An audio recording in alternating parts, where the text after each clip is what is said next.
MoistCr1TiKaL situation is crazy. Betsy, what a week, huh, sports fans? Holy Toledo.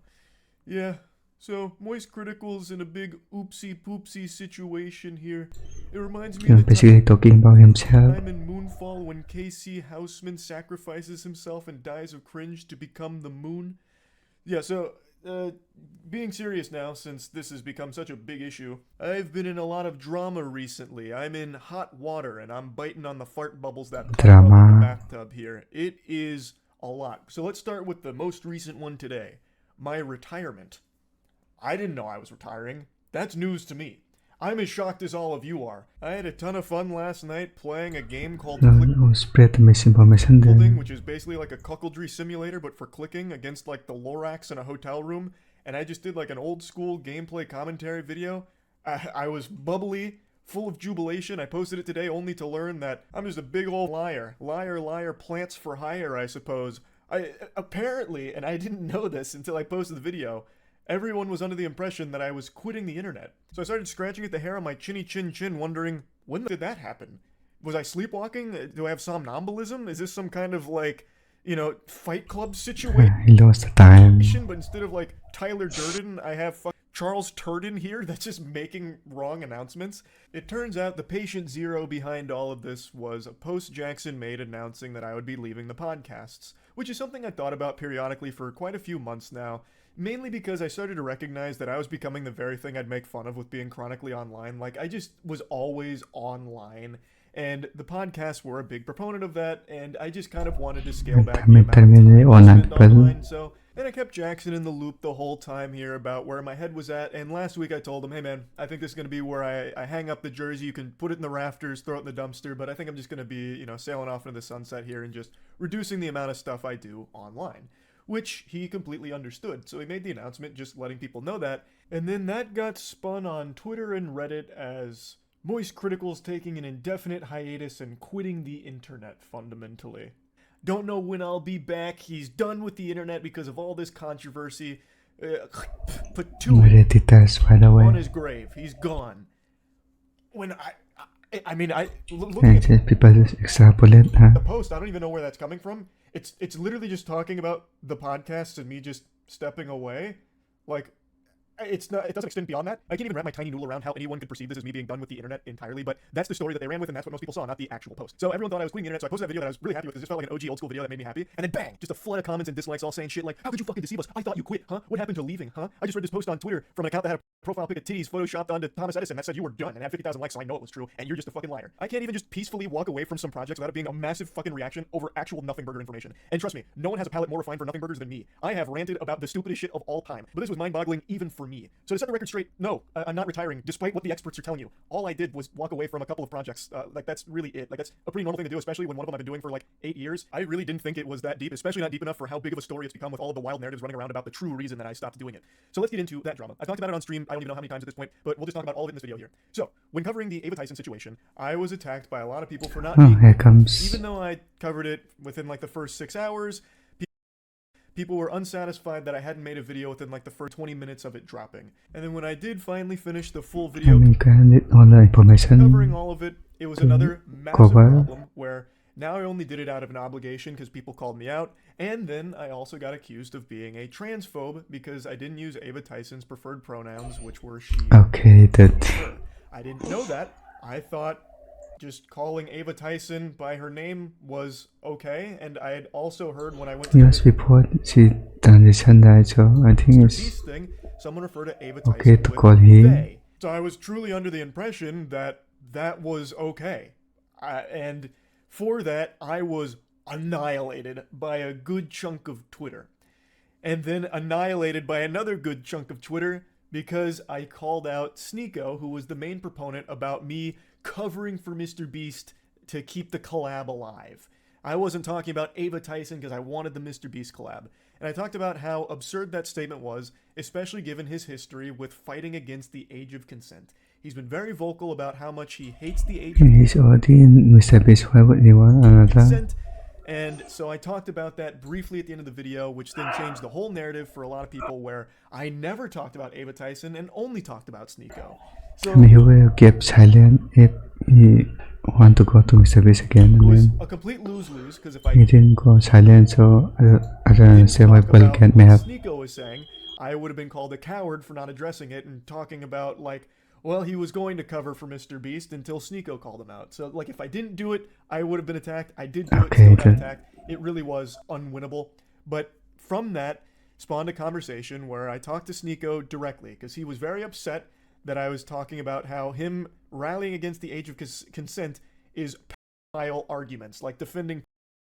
As I've said since the very beginning of this channel, I'm always willing to engage with people I disagree with, and I thought that maybe there was a chance I misunderstood what he was trying to say, even though it's still abhorrent. I thought, He kind of loses the okay, maybe he's debate not actually trying to defend at ending. pedophilia. He's like some kind of pseudo-intellectual debate bro who's trying to say something else. So I was willing to hear him out on it, and I talked to him in DMs, and he said he doesn't believe in the age of consent. He believes in the age of marriage, can't assign a number to it, but said that when someone can legally drive, they should be able to marry at the same time, which is literally like a 15 or 16-year-old, because you get your permanent 15, your license at 16, and both are way too young. Maybe it's different for different country. To be marrying. It's completely unacceptable. It is downright disgusting. He then said that he was happy to discuss it in a call, which I said I was willing to hear him out on, and he said that The Muslim LARPing. he would do it later because he was outside doing an IRL stream in Turkey. So I was willing to hear him out because, again, if this is some kind of crazy misunderstanding, I'd like to know that, because it'd be really scary for someone in his position with his level of influence to be actually advocating for adults marrying and children. That's a huge problem. That's a big problem. So if there was something that he was like trying to say but failing to do so, I was willing to at least hear it. And this is where the infamous debate came from. The debate that people are calling the debate of the century. I'm kidding, not a single soul on the planet said that. It's actually one of the most dog shit debates I think human beings have ever had. He eventually called me on Discord. I was under the impression this was just him and I talking. I had no idea this was going to be a debate. I thought he was going to try and explain himself like, hey, no, this isn't actually what I meant. This is what I'm trying to say. I thought this was a conversation between him and I, not this kind of debate show that he was putting on for his audience. There is nothing in our DMs that indicated that's where it was going. When I joined the call, he asked if I was going to record it, to which I said, I can if he wants me to, but I was also down to just talk. So I thought maybe he wanted it as a recording to like explain to people like, no, he's not actually a defender or advocating for that kind of thing. So I thought that is why he asked. I didn't know it was because it was being streamed, especially because one of his last DMs was about how he's doing an outside IRL stream and he would call me after. To me, that says when he's done streaming. That's he already said he would like to record, so I think he knows what he's gonna. We'll talk, not as a part of his stream. I didn't know this was a debate nor a stream until about an hour and 40 into it, roughly somewhere in that ballpark. I am not a debater. I've never claimed to be one. I never want to be a debater. I've always said that I believe conversations are most productive because debates always devolve into what side can score the most points by explaining their thought process, even if the position is wrong. Whereas a conversation is a very different thing to me. Yeah, I'm not sure about that So one. I didn't even know that's what this was. So The one with the most legit point wins, I was unprepared for a debate. So I entered into the Thunderdome and we started talking. I made it clear that I found his statements on the age of consent and children marrying adults being hideous. Absolutely revolting. And then he started arguing about, well, what is a child? We must define a child, you know. It's not actually being under 18. It's all a bunch of hooey. And I really think if you have to start arguing about, well, what technically is a child? You're already way too far gone. Like, that is so weird. And in no uncertain terms, multiple times throughout the debate, under 12 or something. Nico says that he is okay with people that are aged 12, 13, 14, 15, 16 marrying adults that are 18 or older. We're talking globally. Let's just talk globally. Like, do you think it is okay for, I'm not talking about just you specifically anymore, anyone. Do you think it's okay for anyone in their 20s, an adult, to marry a 15 or 16-year-old? A 21-year-old, if there was a marriage where the father consented and the daughter consented, and it was both good on both families, and they wanted this is crazy statement, to do it, why am I going to get involved? Why should we get the government involved? Even get back a little bit. Do you think there's not a problem with a child being with an adult? Okay. We haven't even agreed upon what a child and an adult is. You keep saying that it's 18. Under 18 That's is child. And I'm Over 18 telling is you, adult. that's not even the definition of the word. What is the number? I just It told needs to be a number, or else you can do the same thing. I just told you there's not a number. Do you see why that's a problem? He just wants to be If big. there's no That's it. defined, so why can't a 12-year-old marry an 18-year-old? Because most 12-year-olds haven't gone through puberty yet. And most 12-year-olds... What if, as you just said, it changes? What if a 12-year-old went through puberty early, the parents consent, the 18-year-old and the parents consent? Can they do it? Most likely that's not going to happen. You know why? Because Islamically, if we're not talking most likely. Just say it. If the families have consented... Why is he going to Islam, bro? We want to talk about the general law. The kid is mature. The kid is ready. Why should I stop At 12 years old. At 12 years old. If the kid is physically mature, the parents consent, both parties are A happy. 12-year-old being physically mature. If that's the only line that actually makes sense. Again, I don't think a 14-year-old can ever be physically mature. Even though they literally can. Even though puberty actually defines that. It's fine. How we know that? Nope, I don't believe so. I was 14 once. But I actually had a mustache when I was 14. Would you have looked at me and said I was physically mature enough to get married? If you were physically mature, if you were mature, yes, I would. Okay. Really? When I was 14. Yeah. If you were 14 and you were ready to go and you met another 14-year-old, yes, I would. No. We're talking adults. It's about adults. Come on now. I met. I told you my definition. I told you the definition. The definition. Okay. If you went through puberty, you're an adult. That's the definition of adult. So yes, if you're an adult and you had a mustache, you're ready to get married, fine. Okay. Unironically saying a 14-year-old adult, I think, would make most sensible people want to puke. There's so many instances of this, and a lot of the conversation was spent with him talking about like overseas age of consent, like talking about how Japan's age of consent was 13 for the longest time, this and that. But the whole thing was like pulling teeth, and it was painful. And I think it's extremely alarming perspective to have. Unironically calling a 14-year-old and 12-year-old mature enough for a marriage, those are middle schoolers. Like, holy, I think that is extremely concerning to be advocating for something like that. Like, would Sneako be okay if his best friend ended up marrying a 14-year-old? He certainly shouldn't be. No one should be okay with something like that. Like, that's terrible. That is actually terrible. But now, since I wasn't like holding him to this topic or making sure it stayed on the topic I thought we were talking about, it went all over the place with a ton of different things. But the big one, and this is what most people have focused on, which was my response to his question about kids transitioning. And the way he would pose that question would be by asking if I thought it was okay if kids who want to switch their gender go to the doctor and get their cut off.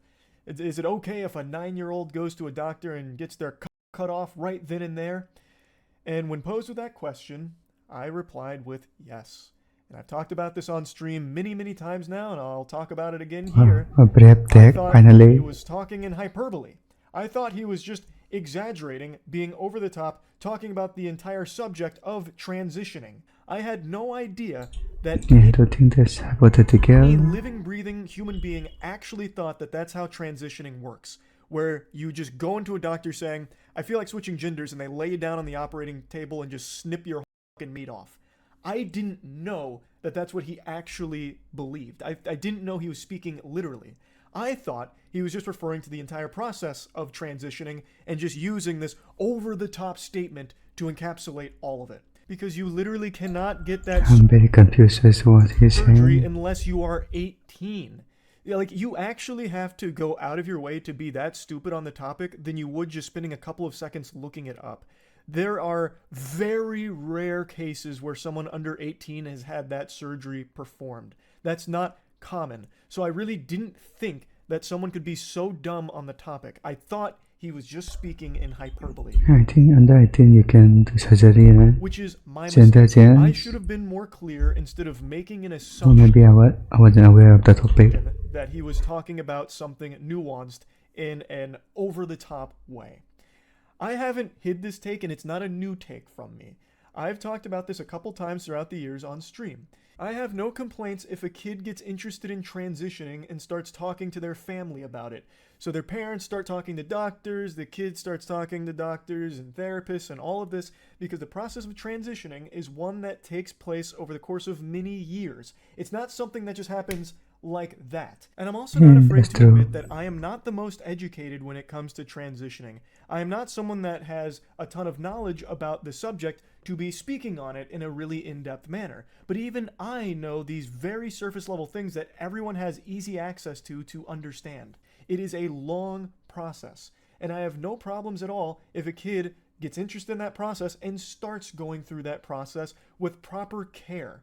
And then when they reach the age where they can consider that surgery and decide they want to do it, then that's all power to them. That's entirely up to them. They have reached that age. They can now do that surgery if they want to. That is not a surgery that's being offered to like a 9-year-old who just says, I feel like changing genders today. It's just not how it works. And I didn't think that that's what was actually being discussed because silly. Now, I'm sure there's some really fringe cases you can point to where that kind of thing did happen, but it's not common. Thus, I didn't think that's what was being referred to in the conversation. In the previous gender hormone already taking over And after it I is think my mistake for not recognizing that at that moment it was being spoken about literally. So all that the best take ever. shit that people keep Nice. dogpiling and spouting about me about how I want all kids to go out there and get their genitals chopped off is just fucked up.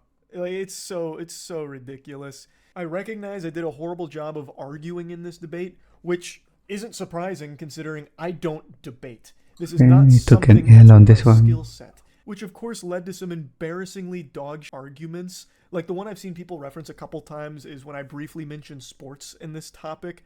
It was a stupid point to try and make. I was getting hit by like some rebound psychic damage listening to some of the drivel brain rot that Sneako was spouting about the age of consent. And I don't know why I thought this was like an argument to try and make, but I brought up sports in this subject and I was going to try and elaborate on it, but didn't at all. What I was going to try and say is that when a kid gets interested in a sport, they'll talk to their parents about it, they'll research the sport, go through the process of learning about it. And when it comes to transitioning, it's still a process where you talk to your family about it, you learn about it. Like, it wasn't a point where I was trying to say, well, changing genders is a lot like picking between baseball and soccer. Like, that's not what I was trying to get at. But thanks. because I didn't elaborate on it, and it really wasn't a good argument to try and make in the first Is place, that that's easy, what huh? people harped on a lot. And I get it. Like I said, I am not a debater. Like, I didn't go in here expecting a debate. So I had nothing prepared here for this inundation of outrageous questions and tangents. Like, there was a point where Sneako was trying to get me to say white power. Like, the whole thing was a mess. It was, without a doubt, probably the worst debate that video has ever been cursed with. And I really regret not doing a better job here. It's not something I should have even done in the first place. I just have a tendency to really hope for the best out of people, and I was really hoping that From I and Sneako most people all were wrong about over. Sneako's perspective on the age of consent. However, unfortunately, it doesn't appear to be the case. He was very adamant about this position, and I did a terrible job in arguing with him, and I did a terrible job of saw the articulating my video? beliefs. I am supportive of the LGBTQ+, and I have been, and that's not something I've been shy I guess of. not. I just wish I did a better job of expressing that. To be open and honest here, and I've talked about this a lot, I've always treated my channel kind of like a diary for myself, which is why I just talk about so much different nonsense and so Okay, things minimizing. that I know a lot of people don't give a fuck about, but some of it's fun for me to talk about, or some of it's just things I care about. So being totally honest, I used to treat the internet as an escape from my real life. Truly unhappy, really hated most of everything about myself, and the internet was my escape from it. But now it's really become that real life is the escapism for me now. Like, I love posting and creating things, but I don't like interacting with the internet around me anymore. And it's something I started to realize a couple months ago, and I talked about it on stream a little bit, how because I've covered so many like drama stories and everything, it's pretty much all that I ever get told about when I'm streaming, and it's become such a massive headache, and it's just constant negativity that I'm fully flooded with, like at all hours. Like, I am in like this human centipede of eating someone's ass while having my ass eaten, with even more things that I'm being demanded to like talk about, where everything just feels like a lose-lose, and it has been for like the last 6 or 8 months. I feel where if I talk about something, it's a problem. Even if something is cut and dry, as like Cody Co having sex with a 17-year-old being bad, I caught a lot of shit for that too. I'm sure a lot of people probably didn't see that, but man, the amount of emails I got and a lot of the things I was seeing, even something as cut and dry as that was an issue when I talked about it. And then if I don't talk about something, or if I don't talk about something fast enough in the time that some people think is appropriate, I'm then accused of covering up for something for an ulterior evil motive. So it just really feels like a rock and a hard place where, regardless, You need to way faster with Dr. Disrespect it's just going to be a massive flood of and the Chris situation. negativity. And a huge critique of me that I've always seen is Charlie's a fence sitter. He's just a fucking fence-sitting enlightened centrist cuck, this and that. And I've always said for the entire time I've been on the And internet like excuse that I'm not special. I'm literally just a normal guy who got very lucky. I just sit here, joke about shit, talk about my opinion on things, and nothing else. I don't have a unique perspective on things. I don't have deep insight into the vicissitudes of certain things. I am literally just a guy who yaps, has some fun, talks about some wacky stuff as well, and that's it. It's just not that deep. But because everything is so inflammatory and charged online, it's being perceived in the last, I'd say like the last 2 years, it's really popped off as me making deliberate attempts to appease both sides and play right down the middle to soak up as much as possible. Like it's all this like nefarious scheme where I'm doing this with my hands. And I just don't understand how it's become so incendiary where that's apparently like a really bad thing now. My opinion is not special, and my opinion isn't one that's pandering to any sides or catering to anything. It's literally just whatever's up here. I sit down for like 30 to 45 minutes on like a topic or like a video that I'm joking around about, and I talk about it. I am legitimately just an average, well, below average height guy who's about to turn 30. I'm not just spitting hot takes out the wazoo here. I'm just being myself. That's all Actually this pushing channel 30, has been. bruh. And now it's become super controversial to do that if it's not like, you know, picking sides on everything, it seems. And it's very frustrating.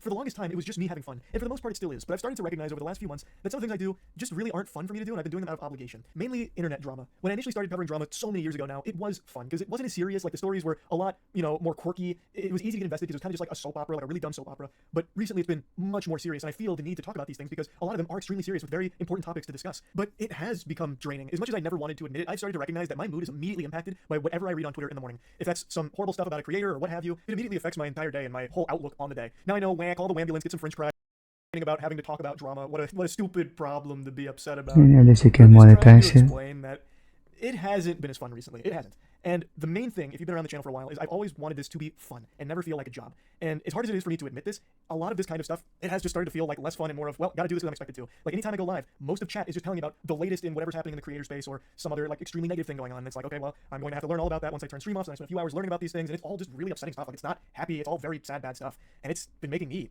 not happy. So I definitely think I'll be slowing down on covering internet-related drama or like drama in general. I'll still talk about like really wacky stories but I definitely think I'll be pumping the brakes on like the kind of drama I have been covering recently. No, Instead, I'm sorry. gonna go back to focusing on the content that I'm most happy with. Drama get the most views. Like if you ask me what content I'm most proud of throughout my entire time on this platform for the last like 17, 18 years, none of it would be drama coverage. It'd be things like Skynet. It'd be things like shooting a potato with a tennis racket to see if you can make french fries in midair by frying them in hot oil.